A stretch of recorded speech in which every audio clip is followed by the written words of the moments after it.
Hello, viewers. So today we have got Dr. Yashbir Singh. He is assistant professor with Mayo Clinic. Welcome, Dr. Yashbir, to this program. Uh, may I request you to tell us about your academic journey? So yeah, thank you so much, Dr. Varshney, for this opportunity. So I would introduce first myself. I am Yashbir Singh, and I am currently working at Mayo Clinic Radiology Department. So my journey was kind of all over the plate. I started my journey back in India, and then I moved to Taiwan, and then I flew to Germany, and I came the United States.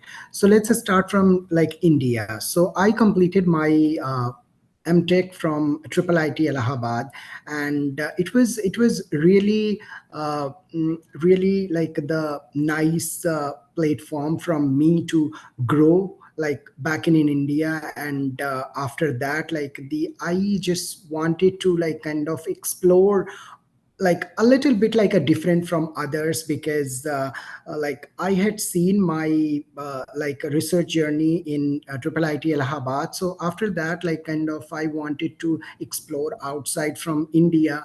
So then I appeared into the IELTS exam, that is kind of English proficiency. Taiwan doesn't require, I was kind of preparing for the Europe and United States, but fortunately I got the fully funded scholarship from the Taiwan government, and then I moved to the Taiwan. So that was kind of from one country to a different country.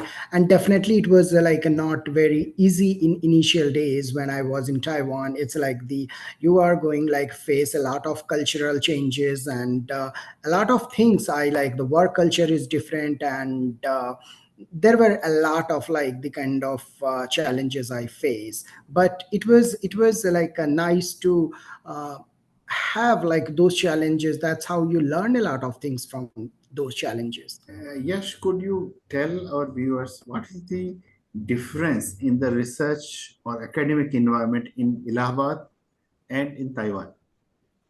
So the at master level of the research in Triple IT Allahabad, it's a kind of the research in Allahabad and the in Taiwan. It was totally different experience. So from there, that's a kind of in during your post graduation, you start your research going through literature and reading some research paper. And that's how you learn, and that's how you design kind of your research, especially in masters. But in PhD, that's a kind of in Taiwan, that's kind of I had to take a lot of courses, because I was working in Allahabad. I was working with the bioinformatics, and from the bioinformatics moving to the biomedical engineering, and that was kind of different field. So in Taiwan, I started taking some courses which was kind of biomedical. So where I took a courses image processing and biomedical subjects, and that's how I kind of learned a lot of things. But from Allahabad, I had the good experience about the how you are going to write the paper, and how you are going to the a basic backbone of a research. I had the developed in already in Allahabad. So that was quite easy for me to pick up those things from there, and going to the next level in a research. So that was quite easy for me. But definitely the subjects and all stuff was very different and challenging. Yes, if you could tell us on what scholarship or fellowship did you migrate from Allahabad to Taiwan, and how our viewers could prepare themselves for those scholarship in future. So there is a kind of the multiple scholarship that you can apply. So in for specifically Taiwan, Ministry of Taiwan, they announce the uh, doctorate fellowship program. Also there is some professors, they they do have already their funding, and they are looking for a PhD scholar. So also you can apply on personal basis, and also you can apply for the like going through the funding agency from the Ministry of Taiwan. Friends, I must say, Taiwan has been recruiting good quality students from various parts of the world, including India, and they are really very good in semiconductors, biomedicals, bioinformatics. So if you are working in any of those areas, including other area could be mechanical engineering, robotics, where you could try, Taiwan offers a very, very competitive research environment where you could uh, uh, go and avail these fellowships. I think Taiwan also provides research scholar a close connection with the industry.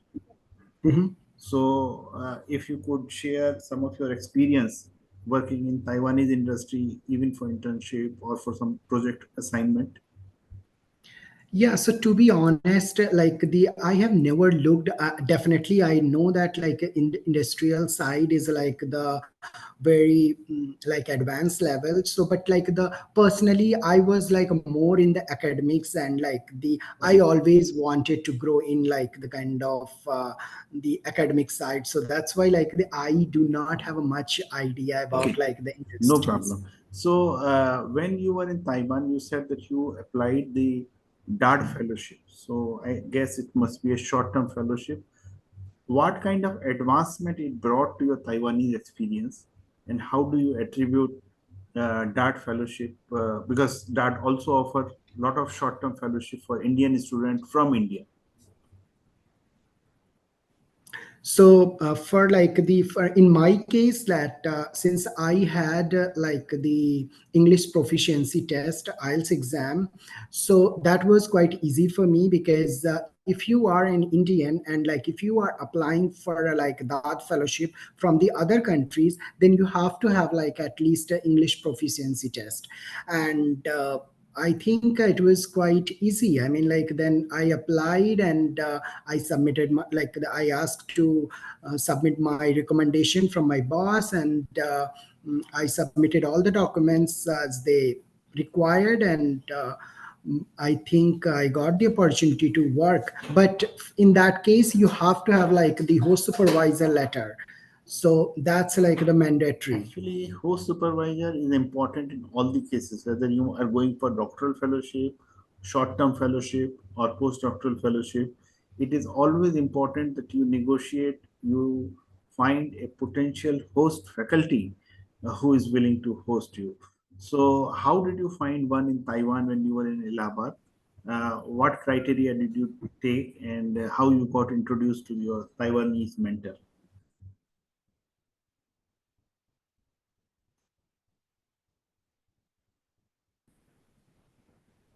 Hello. Yeah, how did you get introduced to your Taiwanese mentor? So yeah, I so during like the when I was applying, like when I was in master's program, so I started like my vision was that like the I have to apply outside of India. I emailed like the kind of I attended like the few fellowship in Ministry of India, like the so I appeared in Commonwealth, I appeared in like the various various program in India, but I could not get the kind of opportunity, and I got few of the opportunity, but moving to the other countries like the like US and the UK, that was like kind of they were offering me like a partial fellowship, but which was like a the also being as an Indian, which was like really expensive for me. I can't afford.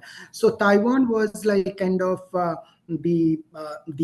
like the financially was reasonable, and kind of I could support myself. So that was the reason to choosing. I think it's a wonderful message to all the viewers. please don't get disappointed. You have to apply at multiple sources, and getting an appropriate fellowship to meet your bill is really a price thing. But you have to make a sincere attempt, keep on making attempts, and look for opportunities everywhere. And as Yashbir has mentioned, Taiwanese fellowships are relatively, as compared to European or American fellowships, are relatively more healthier and also less competitive because they are looking for the students. Yashbir, let us go forward and discuss your journey from Taiwan to Mayo Clinic. You went there as a postdoctoral fellow and then as a faculty. What was your preparation when you were going from doctoral to postdoctoral, from Taiwan to US? How did you prepare yourself? What are the requirements for taking a postdoctoral assignment? Did you get a fellowship or it was an independent project-based fellowship? If you could elaborate on that, and then how you are established your career in myoclinic. So that's wonderful question. So like the a lot of people ask me like the it's a kind of very like the unique path that you went, and like you accomplished like the at least in a very short span of time. So like the from Taiwan, so like the kind of the overall key like of my like success, or I would say like whatever I am so far, it was like kind of persistent. Like definitely it was not easy, there were a lot of challenges, but I was kind of like a persistent, because sometimes you feel low, you feel like the whatever you want to get you will get, but sometimes you will not get, and like the you will get disappointed, but like the at the period of time you have to be persistent. So from back in Taiwan, so I started my like the so when I went to Taiwan, from Taiwan I was kind of I started working on my professor introduced me the project that I am going to work, and that was like related to the scar tissue prediction. Uh, Scar tissue prediction using AI, and which is kind of like a very new thing for me. But I explored, I dig out, and like kind of what is the current status of this disease, and what are the kind of methods for this prediction, how and how much research has been done. So that was kind of like the good thing for me, to learn a lot of things from that specific problem.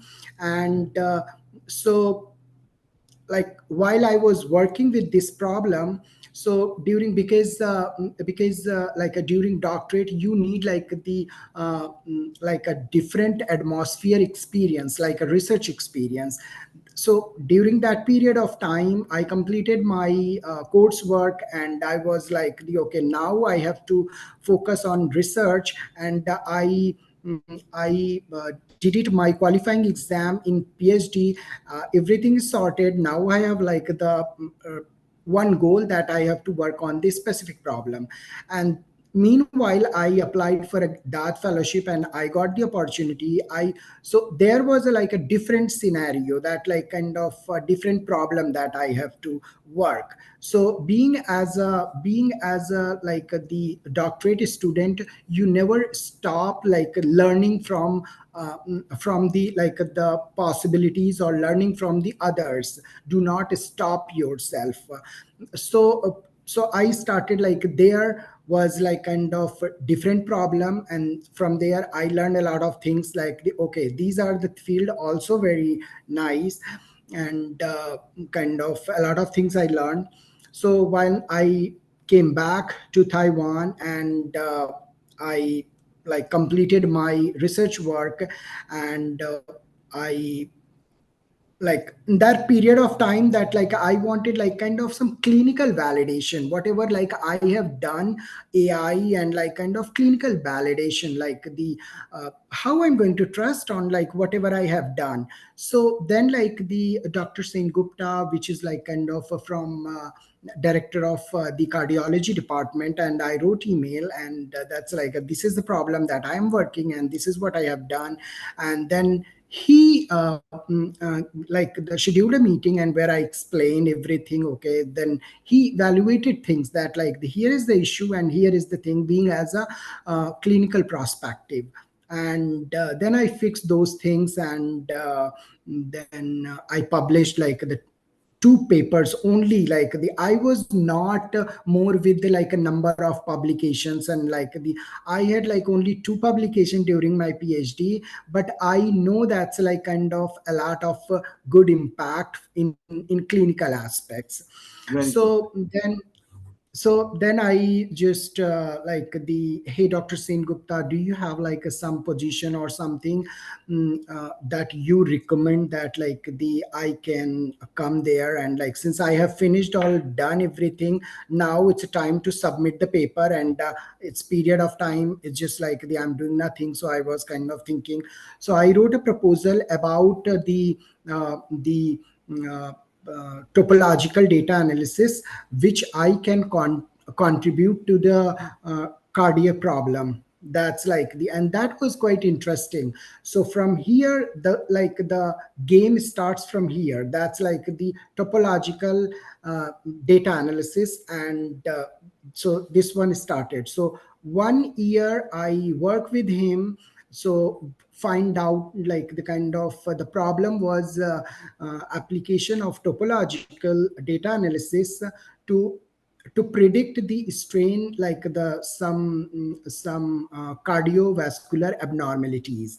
So I did it that, and that period of time, so like kind of then I appeared like I finalized my thesis defense, and there are a lot of things happen, finally defended. And then like the being as an exchange student, I wanted to continue now, like I have done my doctorate, now I want to move to like the postdoc. So I discussed with Dr. Sen Gupta. So like he said like the okay, if you want to stay, that's the right place. But if you want to explore more other institution, and like because this institution is a kind of average grade, but if you want like the explore, I am happy to write a recommendation or something, whatever you want. So then I got like I wrote an email to Dr. Bradley Rickson at Mayo Clinic, and that time the position was like empty. And then like kind of he took my interview, and then he said like the so here's the project that we are working on a liver cancer. So is that like is that okay to like the continue with this? So then I just told my like experience, here is the like the these things are I have like the done, and these are the things. And then like I introduced my like a topological data analysis that I've been working, and now I'm like kind of thinking to bringing this one in medical imaging side. So this is kind of like the my vision. And I think this is very important journey. One, learning never stops. You learn every day and from various experience. And second thing is whenever you are negotiating a position, more than you, your idea, your project speaks for you. So yeah. make a good proposal, submit it to your perspective guide, and probably that is the first starting point. And third thing you mentioned about application of science to a product, because that is very important. Unless we know for what we are doing this work, this will not take us forward. Yes, we are really short of time, but I would still like to ask you if you would like to make some suggestions to our viewers who are future aspirant of such fellowships. What would be that message or piece of suggestions? So my suggestion would be like the just like learn from like learn each and every day, and kind of keep persistent yourself, do not distract. And it's just like the just develop a habit that you are going to learn each and every day something new. So thank you, Yashvir. It was nice talking to you. Uh, I hope our viewers make use of your information you have shared. Thanks a lot. Yeah, thank you so much, and thank